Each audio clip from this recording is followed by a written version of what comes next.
Hello everyone. आज की class में हम LT SST के अंदर जो ज्योग्राफी की छठी क्लास है वो करने जा रहे हैं। पिछली क्लासेस में हमने अपना पहला जो चैप्टर था अर्थ एंड सोलर सिस्टम वो हम वर्ल्ड ज्योग्राफी के अंदर कंप्लीट कर चुके हैं। तो सबसे पहले एक क्विक रिवीजन कर लेते हैं उसका। तो उस पिछली क्लास में हमने जो बचा हुआ टॉपिक था अर्थ के अंदर मोशन ऑफ अर्थ यानी पृथ्वी की गतियाँ वो हमने कंप्लीट करा। उसमें हमने देखा था कि पृथ्वी की जो गतियाँ हैं वो दो टाइप की होती है, रोटेशन और रिवॉल्यूशन यानी परिभ्रमण और परिक्रमण। दोनों के बारे में हमने डीप समझा था कि परिक्रमण और भ्रमण हिंदी में थोड़ा कंफ्यूजिंग है, बट इंग्लिश में रोटेशन और रिवॉल्यूशन ये थोड़ा आसान है। ठीक है, तो पृथ्वी का अपने अक्ष पर घूमना वो रोटेशन कहलाता है। ये इसके बारे में हमने पढ़ चुके थे कि इसके कारण क्या होता है, दिन और रात होते हैं। ठीक, इसके अलावा हमने जो है रिवॉल्यूशन के बारे में पढ़ा यानी परिक्रमण के बारे में पढ़ा, जो इसका मतलब होता है कि पृथ्वी जब सूर्य के चारों ओर घूमती है इसी को हम कहते हैं क्या, परिक्रमण कहते हैं। और इसी की वजह से मैंने बताया था कि जैसे दिन और रात की जो लंबाइयाँ हैं यानी ड्यूरेशन है उनमें जो डिफरेंस इसी की वजह से होता है। अपसौर उपसौर भी हम यहाँ समझ चुके थे, इसकी डेट हमने देखी थी।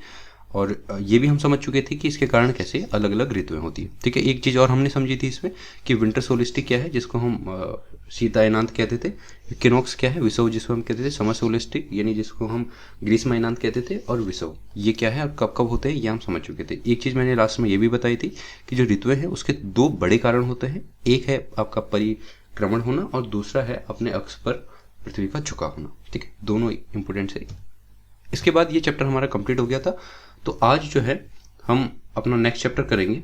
तो हमारा ये चैप्टर कंप्लीट हो चुका था, पिछली क्लास में हमारा पहला चैप्टर कंप्लीट हो चुका था और अब हम करेंगे ये वाला चैप्टर स्ट्रक्चर ऑफ एटमॉस्फेयर। जो ये बीच के चैप्टर हैं इनमें हम करेंगे धीरे धीरे, लेकिन पहले मैं चाह रहा हूँ कि वो चैप्टर कर ले जो ज़्यादा इंपॉर्टेंट है एग्जाम के पर्पज़ के लिए। ठीक है, ईजी भी है और ज़्यादा इंपॉर्टेंट भी है। ये बाकी जो चैप्टर है वो बहुत कम चांसेस है इनसे क्वेश्चन आने के, लेकिन हम करेंगे और बाद में एक साथ इनको करेंगे। पहले हम कर लेते हैं जो इम्पोर्टेंट जो चैप्टर है उनको। तो इसमें आज हम करने वाले हैं स्ट्रक्चर ऑफ एटमॉस्फेयर के बारे में। ठीक है, तो देखते हैं स्ट्रक्चर ऑफ एटमॉस्फेयर। पहली बात है तो वायुमंडल क्या होता है कि आप सब लोग जानते हैं, अपनी NCERT में पढ़ा भी होगा। सिंपल एक डेफिनेशन में हम कह देते हैं कि हमारा जो चारों ओर का वातावरण है, चारों ओर का वातावरण, इसी को हम कह देते हैं क्या, उसको हम वायुमंडल कह देते हैं। यानी कुल मिला के जो हमारे चारों ओर के जो एक वातावरण बना हुआ है, जो बना होता है क्या, डिफरेंट डिफरेंट टाइप की गैस से, वाटर वेपर से यानी जलवाष्प से और धूलकण से। ठीक है, तो उसी को हम कह देते हैं हमारा वायुमंडल है। तो इस तरीके से वायुमंडल, एक चीज़ बहुत ज़्यादा ध्यान रखना कि ये सिर्फ गैसों से नहीं बना हुआ है। ठीक है, इसमें क्या है, गैसों के अलावा एक तो जलवाष्प है और दूसरा धूलकण है और गैसें हैं। ठीक है, ये तीन चीज़ से मिलकर बना हुआ है। एक दूसरी चीज़ जो बहुत ज़्यादा इंपॉर्टेंट है यहाँ पे और एग्जाम में बार बार पूछी जाती है वो है कि जो डिफरेंट टाइप के गैसें हैं उनका कंपोजिशन क्या है। ठीक है, जैसे आपको ये पता है कि नाइट्रोजन जो है वो सबसे ज़्यादा पाई जाती है पृथ्वी में 78%। उसके बाद जो है ऑक्सीजन का नंबर आता है जो आपको कई बुक्स में 21% लिखा होगा, लेकिन NCERT कहती है कि 20.95%। ठीक है, यानी 20.95%। तो अगर एग्जाम में ये ऑप्शन आता है तो इसे टिक करिएगा, अदरवाइज 21 तो ठीक है। ठीक है, उसके बाद जो तीसरे नंबर पे सबसे ज़्यादा होती है वो होती है आर्गन जो है 0.93%। उसके बाद होती है कार्बन डाइऑक्साइड जो होती है 0.036%। फिर होती है नियॉन जो है 0.002%। फिर है हीलियम जो है 0.0005%। फिर है क्रिप्टॉन 0.001%। ठीक है, उसके बाद है जेनॉन और हाइड्रोजन। इनका परसेंटेज याद नहीं रखिएगा, परसेंटेज किसी का भी याद नहीं रखना, आप टॉप 3 का याद रख लीजिए, कार्बन डाइऑक्साइड तक याद रखिए, टॉप 4 का याद रख लीजिए, लेकिन ये जरूर याद रखिएगा कि नंबर क्या है, इनका सीरियल क्या है, कि सबसे ज़्यादा नाइट्रोजन, फिर ऑक्सीजन, फिर आर्गन, फिर कार्बन डाइऑक्साइड, फिर नियॉन, हीलियम, क्रिप्टॉन, जेनॉन और हाइड्रोजन। ठीक है, इस तरीके से इसको याद रखिएगा क्योंकि कई बार असेंडिंग और डिसेंडिंग लगाने के लिए आ जाता है एग्जाम में, तो वहाँ पे इसको ध्यान रखना है। ठीक, एक चीज़ और, कार्बन डाइऑक्साइड, इसके बारे में क्यों, क्योंकि ये ग्रीन हाउस गैस है। ये भी एग्जाम में कई बार पूछा जाता है, इन्वायरमेंट सेक्शन के अंदर भी आता है। ग्रीन हाउस गैस क्या है, ठीक है, ग्रीन हाउस गैस कहते हैं, या फिर हिंदी में भी इसको ग्रीन हाउस गैस ही कहते हैं। Green house gas, green house gas क्या होती है? ग्रीन हाउस गैस एक सिंपल सी चीज़ होती है। होता यह है कि जो कार्बन डाइऑक्साइड, अभी हमने पढ़ा कि हमारे एटमॉस्फेयर में जो है कुछ गैस जो है वो कार्बन डाइऑक्साइड है। कार्बन डाइऑक्साइड क्या करती है, एक सिंपल सा एक फिनोमिना बनाती है जिसको हम कहते हैं ग्रीन हाउस इफेक्ट। वो क्या होता है कि जैसे इस एटमॉस्फेयर में ऊपर की परतों में कार्बन डाइऑक्साइड है, यहाँ पे कार्बन डाइऑक्साइड है, ये क्या करती है कि सूर्य से जो किरणें आ रही है उनको ईजिली आने देती है पृथ्वी पर। ठीक है, आसानी से, मतलब इनके लिए पारदर्शी होती है। लेकिन जब क्या होता है, इस पृथ्वी से टकरा के ये वेव्स वापस जाती हैं। ठीक है, जब आ रही होती हैं तब तो सिंपली आने देती है, जब लेकिन वापस जा रही है होती है तो इनको ये वापस नहीं जाने देती। रोक देती है। इसलिए देख रहे हैं आप कि ये टकरा के ऊपर जाने की कोशिश कर रही है, लेकिन फिर इनको वापस भेज देती है, फिर जाने की कोशिश करेंगे, फिर वापस भेज देती है। इस वजह से क्या होगा, क्योंकि इस हमारे एटमॉस्फेयर से ये बाहर जा ही नहीं पाएंगी, सूर्य की किरणें टकरा के वापस नहीं जा पाएंगी, तो पृथ्वी के अंदर क्या होगा, तापमान जो है वो बढ़ जाता है, तापमान बहुत अधिक बढ़ने लगता है। ठीक है, इसी फिनोमिना को कहते हैं ग्रीन हाउस इफेक्ट। ठीक है, क्या कहते हैं, ग्रीन हाउस इफेक्ट। इसको हरित ग्रह प्रभाव कहते हैं हिंदी में, हरित ग्रह प्रभाव। एनवायरनमेंट के अंदर भी पूछा जाता है और वैसे भी इंपॉर्टेंट है, क्योंकि जो जलवायु परिवर्तन हो रहा है उसके पीछे सबसे बड़ा कारण ये हरित ग्रह प्रभाव है, यानी ग्रीन हाउस इफेक्ट है, जिसका मेजर कारण है ये कार्बन डाइऑक्साइड गैस। हालांकि कार्बन डाइऑक्साइड गैस के अलावा भी अन्य गैसें भी ग्रीन हाउस क्रिएट करती हैं, जैसे कार्बन डाइऑक्साइड तो ही है, उसके अलावा कार्बन मोनोऑक्साइड क्रिएट करती है, उसके अलावा वाटर वेपर जो H2O होता है, जो हमने पढ़ा जलवाष्प है, वो ग्रीन हाउस क्रिएट करता है। उसके अलावा मीथेन ग्रीन हाउस क्रिएट करती है। उसके अलावा आपका नाइट्रस ऑक्साइड वगैरह जो ये जनरेटर वगैरह से निकलते हैं, जो ये ग्रीन हाउस इफेक्ट क्रिएट करते हैं। तो कई सारी गैसें हैं कार्बन डाइऑक्साइड के अलावा, लेकिन मेजर जो गैस है जो ग्रीन हाउस इफेक्ट क्रिएट करती है वो कार्बन डाइऑक्साइड गैस है। ठीक है, उसको याद रखिएगा। कई बार पूछा जाता है कि ऐसे ऑप्शन दे देगा कि जैसे 4 ऑप्शन दे दिए, 5 ऑप्शन दे दिए, कहेगा कि बताओ इनमें से कौन सी ग्रीन हाउस गैस है, तो इस तरीके से है। तो कार्बन डाइऑक्साइड है मेजर ग्रीन हाउस गैस है, उसके अलावा अन्य चीज़ें भी, छोटी मोटी गैसें जो हैं वो भी ग्रीन हाउस इफेक्ट जो है क्रिएट करती है। क्या होता है ये हमने समझ लिया। उसके अलावा एरोसोल। एरोसोल क्या होता है, एरोसोल कुछ नहीं, ये धूल कण समझ लो इनको, धूल के कण। अभी हमने पढ़ा ना कि एटमॉस्फेयर जो है 3 चीज़ों से मिलकर बना है, एक तो गैस, दूसरा जलवाष्प, तीसरा हमने पढ़ा था धूलकण। धूलकण को ही कहते हैं हम एरोसोल। अब धूलकण का क्या काम होता है एटमॉस्फेयर में, सिंपल, एक बहुत इंपॉर्टेंट भी कह सकते हैं और सिंपल काम ये होता है इसका कि जैसे पृथ्वी से जल की बूंदें, आपने पढ़ा होगा, जो जलवाष्प बन के ऊपर उड़ी, ठीक है, जलवाष्प बन के ऊपर उड़ी, तो ये इतनी छोटी छोटी बूंदें होती हैं कि ये बारिश नहीं करा सकती। बारिश कराने के लिए जरूरी क्या है, ये धूल के कण दिख रहा है। ये धूल के कण क्या करते हैं, इस छोटी छोटी कई सारी बूंदों को सोख के एक बड़ी ड्रॉपलेट बनाते हैं। ठीक है, छोटी छोटी पानी की जो बूंदें थी इनको सोख लेती, क्योंकि धूल का कण है तो वो सोख सकता है पानी। तो सोख के क्या करेगा, इन 4, 5, 6 ऐसे बहुत सारी बूंदों को मिला के एक बड़ी बूंद बना लेगा, और इसका वजन इतना बढ़ जाएगा कि फिर ये नीचे गिरने लगेंगी और बारिश होती है। तो ध्यान रखिएगा, जो एरोसोल है, एरोसोल का सबसे इंपॉर्टेंट काम है वह है क्या, बारिश कराना या वर्षा कराना। ठीक है, इसको ध्यान रखिएगा। पूछा जा सकता है, तो इससे ज़्यादा नहीं पूछा जाएगा, बस इतना पूछा जा सकता है। तो ये एटमॉस्फेयर हमने समझ लिया। एटमॉस्फेयर किन किन चीज़ों से बना होता है, बना होता है गैसेस से, बना होता है वाटर वेपर यानी जलवाष्प से, और धूलकण से। ठीक, इसके अलावा जो अगला इंपॉर्टेंट चीज़ है वह है वायुमंडल की डिफरेंट टाइप की परतें। ठीक है, ये भी आप एनसीईआरटी में पढ़ चुके होंगे बचपन में, लेकिन फिर भी हम इसको क्विक रिवाइज करते हैं क्या है। तो हमारा जो वायुमंडल है वो उस 4 पार्ट में, अलग अलग 4 लेयर में बटा हुआ है। पहला है क्षोभमंडल, दूसरा है समताप मंडल, तीसरा है मध्यमंडल और तापमंडल। ठीक है, थर्मोस्फीयर, इंग्लिश में ट्रोपोस्फीयर, स्ट्रेटोस्फीयर, मीजोस्फीयर और थर्मोस्फीयर कहते हैं। हिंदी मीडियम वाले भी थोड़ा इंग्लिश करने की कोशिश करें, क्योंकि हमारे जो एग्ज़ाम होते हैं ज़्यादातर वो बनते हैं आपके इंग्लिश में।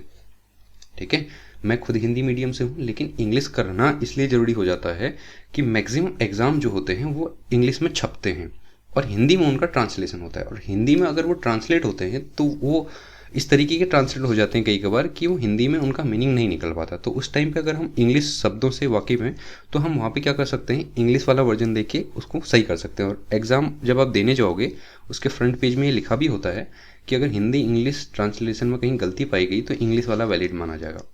ठीक है, सही, ये चीज़ आपको शायद पता हो या ना पता हो, लेकिन अगर कभी ट्रांसलेशन को लेकर क्वेश्चन गलत निकल रहा है, यानी हिंदी में कुछ और मीनिंग निकल रहा है, इंग्लिश में कुछ और निकल रहा है, तो एग्जाम में साफ लिखा होता है उसमें फ्रंट पेज पे कि जो इंग्लिश वाला वर्जन है वो ही माना जाएगा, हिंदी वाला नहीं माना जाएगा। ठीक है, तो इसलिए हिंदी मीडियम वालों को भी इंग्लिश समझने की कोशिश करनी चाहिए। बहुत ज़्यादा टफ कुछ नहीं है, बहुत सिंपल सी इंग्लिश होती है, इसको समझिएगा। ठीक है, तो हम ये समझ चुके हैं कि पृथ्वी जो है उसके 4 लेयर होते हैं, क्षोभमंडल, समताप मंडल, मध्यमंडल और तापमंडल। ठीक है, तो सब एक एक करके हम चारों लेयर के बारे में देखेंगे वो क्या क्या होती हैं। सबसे पहले हम देखेंगे क्षोभमंडल यानी ट्रोपोस्फीयर के बारे में। ठीक, ट्रोपोस्फीयर क्या है, सबसे लोवेस्ट लेयर है यहाँ पे, ठीक दिख रहा है, यानी 10 किलोमीटर यहाँ पे दिखा रहा है, तो हम बेसिकली वैसे 10 से 14 किलोमीटर तक होती है। कहने का मतलब यह है कि जैसे पृथ्वी की लेयर सबसे नीचे है, यानी जहाँ पे अलग अलग से पहाड़ हैं, नदियाँ हैं, अलग अलग ऊंचाइयाँ हैं, तो इसकी वजह से इसकी हाइट भी कम ज़्यादा होती है, यानी एक बराबर हाइट तक नहीं होती, ये कुछ इस तरीके से होती है। जैसे ये पृथ्वी है, मान लेते हैं ये पृथ्वी है, ठीक है, तो इसकी हाइट ऐसे होती है, ऐसे क्षोभ मंडल की, ठीक है। सबसे ऊंचा जो है क्षोभ मंडल की सबसे ज़्यादा हाइट जो होती है वो होती है विषुवत रेखा पे, यानी इक्वेटर पे, यानी भूमध्य रेखा जिसे हम कहते हैं। और सबसे कम जो होती है वो होती है ध्रुव पे, ध्रुव पे, चाहे वो दोनों ध्रुव जो है इन पे क्या होती है, क्षोभ मंडल जो है इसकी हाइट सबसे कम होती है, और सबसे ज़्यादा जो होती है वो होती है भूमध्य रेखा पे, ठीक है। क्यों होती है इसके पीछे भी हम फैक्ट जानने की कोशिश कर सकते हैं, लेकिन फिर मैंने आपको बताया कि आपको कॉन्सेप्ट के अंदर उतना कॉन्सेप्चुअल नहीं जाना है, आपके एग्जाम के अंदर वो छोटे छोटे स्टेटमेंट पूछे जाते हैं, वहाँ पे इसको ध्यान रखिएगा, ठीक। तो इसकी हाइट कितनी होती है, 10 से 14 किलोमीटर की हाइट होती है। सबसे ज़्यादा हाइट होती है भूमध्य रेखा पे और सबसे कम होती है ध्रुव पे, ठीक। एक चीज़ तो ये होगी। दूसरी इंपॉर्टेंट चीज़ ये है कि वह एकमात्र लेयर ऐसी है, पृथ्वी की एकमात्र लेयर ऐसी है जहाँ पे सभी मौसमी दशाएं होती हैं। लिखा भी है देखो, सभी मौसमी गतिविधियाँ यहाँ होती है। मौसमी गतिविधि होने का मतलब क्या है कि जैसे बारिश हो रही है, वर्षा हो रही है, तूफान आ रहे हैं, ठीक है, अलग अलग चक्रवात आ रहे हैं, या फिर ज्वालामुखी फट रही, जितनी भी मौसमी दशाएं होती हैं वो इसी लेयर में होती है, इस लेयर में, ठीक है। इसीलिए ये लेयर जो है कई कारणों की वजह से इंपॉर्टेंट भी है, ठीक है। एक चीज़ और इसमें ध्यान रखना कि जैसे आपने क्या होगा, आप पहाड़ पे चढ़े होंगे, जैसे आप चढ़ाई पे चढ़ते हैं, ऐसे चढ़ाई पे चढ़ते हैं तो एक चीज़ आप देखते हैं कि नीचे घाटियों पे बहुत ज़्यादा क्या होती है, गर्मी होती है, और जैसे जैसे आप ऊंचाई पे बढ़ते जाते हैं तापमान कम होता है, इसलिए पहाड़ों पे क्या होता है, ठंडा होता है। तो इस लेयर के लिए ये इसी लेयर में होता है। कौन सी लेयर में, ट्रोपोस्फीयर में, नहीं क्षोभ मंडल में। क्षोभ मंडल में क्या होगा, ऊंचाई के साथ तापमान में कमी आएगी, ध्यान रखना। ये एक पैटर्न होता है, इसको सिंपल सा ऐसा पैटर्न समझ लो, धीरे धीरे हम सबके बारे में जानेंगे, लेकिन ये पैटर्न समझ लो तापमान का। क्षोभ मंडल में ऊंचाई के साथ तापमान कम होता है। उसके बाद जो दूसरी लेयर होती है स्ट्रेटोस्फीयर जो होती है, जिसे हम समताप मंडल कहते हैं, यह ऊंचाई के साथ तापमान बढ़ता है। अगली वाली लेयर जो है मेसोस्फीयर है, इसमें ऊंचाई के साथ तापमान कम होता है। फिर जो ऊपर वाली लेयर है इसमें तापमान ऊंचाई के साथ बढ़ता है। और लास्ट वाली लेयर, एक लेयर और होती है थर्मोस्फीयर, 2 लेयर में बटी होती है, अभी हम पढ़ेंगे इसको। यहाँ पे भी क्या होगा, ऊंचाई के साथ तापमान कम होगा। तो एक पैटर्न बन रहा है, देखो यहाँ कम हो रहा है, यहाँ बढ़ रहा है, कम हो रहा है, बढ़ रहा है, कम हो रहा है। इसको इस तरीके से याद करना, एग्जाम पूछा जाता है, इसको ध्यान रखना। एक पैटर्न है लगातार कि यहाँ ऊंचाई के साथ कम हो रहा है, फिर यहाँ बढ़ रहा है, फिर कम हो रहा है, फिर बढ़ रहा है, फिर कम हो रहा है, ठीक है। ये एग्जाम पूछा जाता है और इसे याद करने का यही सबसे अच्छा तरीका है कि वहाँ पे भी आप इस तरीके की लेयर बना के, मतलब एक दिमाग में वहाँ पे ड्रॉ करने की जरूरत नहीं है, दिमाग में ऐसा बना के इसको आप वहाँ पे कर सकते हैं, ठीक है। तो ध्यान रखिएगा, क्षोभ मंडल में ऊंचाई के साथ तापमान में कमी होती है, मौसमी गतिविधियाँ होती हैं, निचली परत है, और सारी इंपॉर्टेंट चीज़ें मैंने बता दी। नेक्स्ट देखते हैं समताप मंडल। समताप मंडल क्या है, क्षोभ मंडल के बाद दूसरी जो लेयर है वो समताप मंडल की है, ये वाली। ये कई तरीके से इंपॉर्टेंट है। एक तो इंपॉर्टेंट है कि इसमें ओजोन लेयर है। ओजोन लेयर आपने पढ़ा होगा ना, ओजोन मंडल।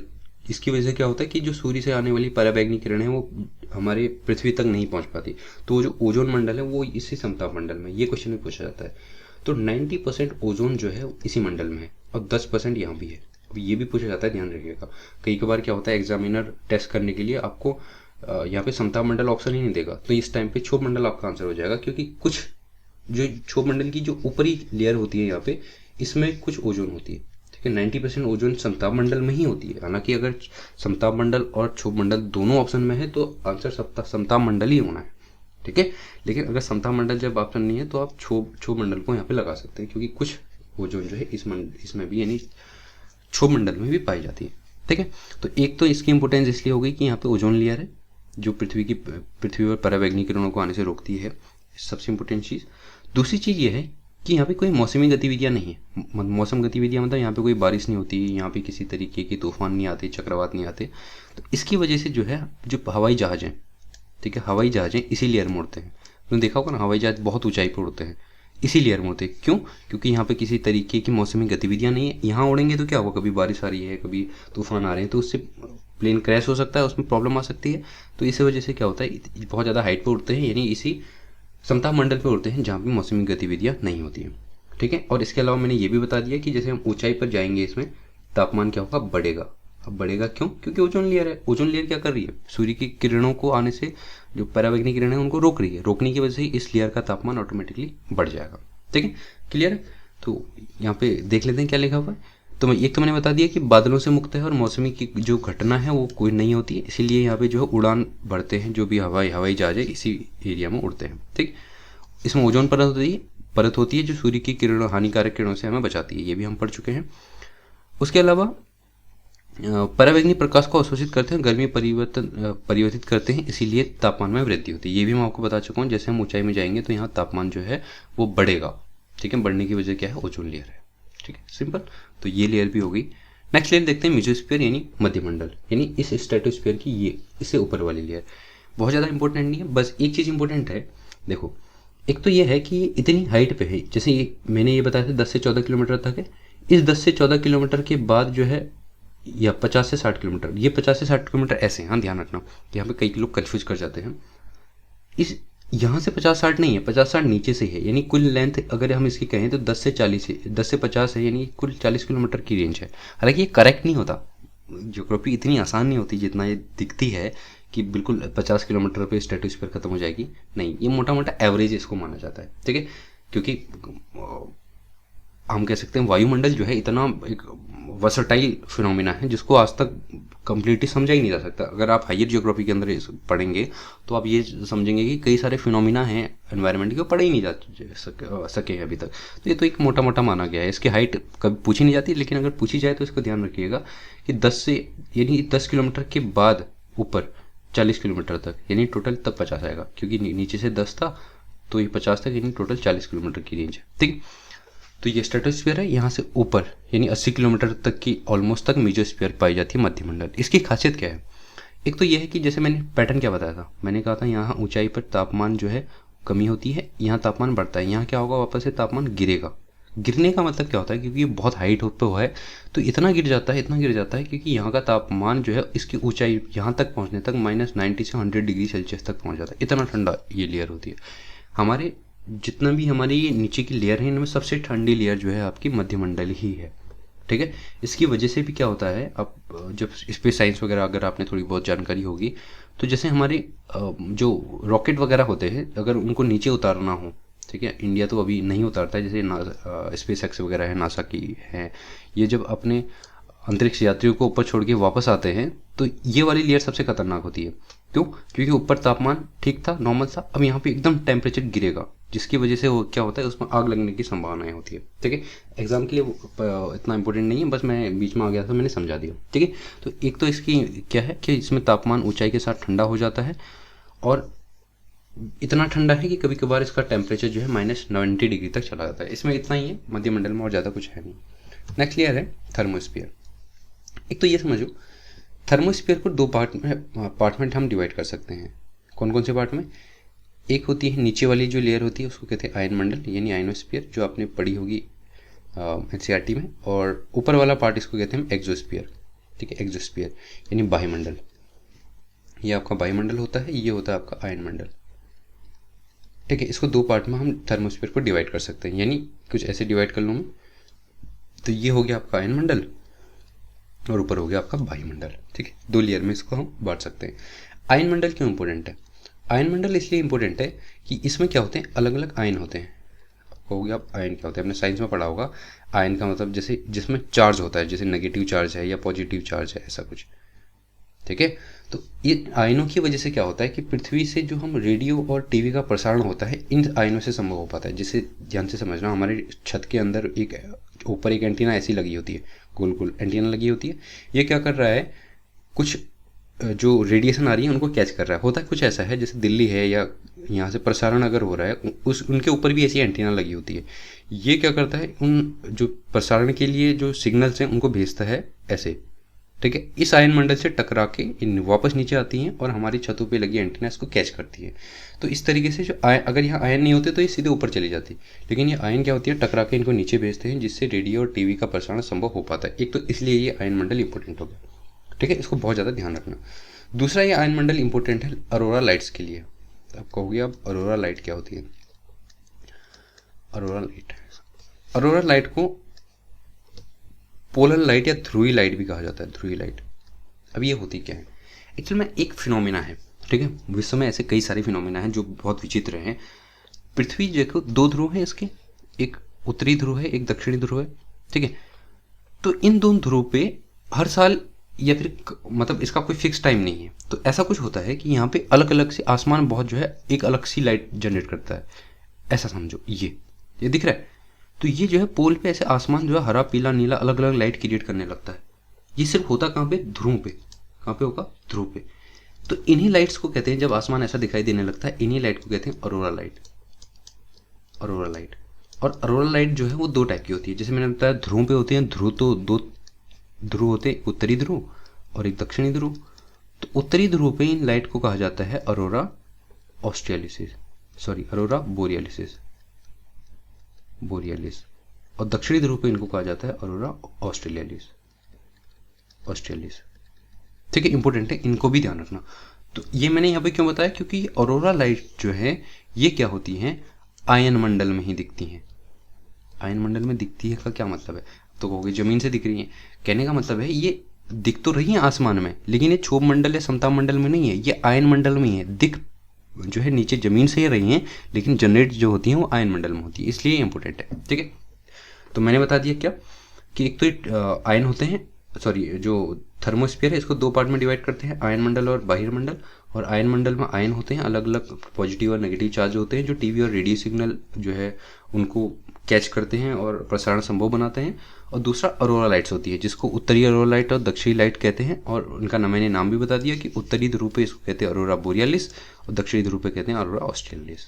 ठीक है, और बहिर्मंडल कुछ खास इंपॉर्टेंट है नहीं, बहिर्मंडल जो है वो आखिरी लेयर है इस एटमॉस्फेयर की, हमारे एटमॉस्फेयर की। ठीक, तो ये ऑरोरा लाइट्स। अब ऑरोरा लाइट जनरेट कैसी होती है वो ऐसा समझ लो। देखो ये पृथ्वी है, ये ध्रुव है, इन पे क्या होता है, कुछ मैग्नेटिक फील्ड होते हैं। ये दिख रहा है, ये मैग्नेटिक फील्ड है, यानी चुंबकीय क्षेत्र जिसको हम बोलते हैं। तो सूर्य से निकलने वाली जो सोलर विंड्स हैं, हमने जब सूर्य है तब भी, हाँ मुझे याद आया, जब हमने सूर्य पढ़ा था तब हमने पढ़ा था कि सूर्य का ऊपर ये कोरोना था, इसके बाद प्रकाश मंडल था, इसके बाद वर्ण मंडल था और इसको कोर कहते थे।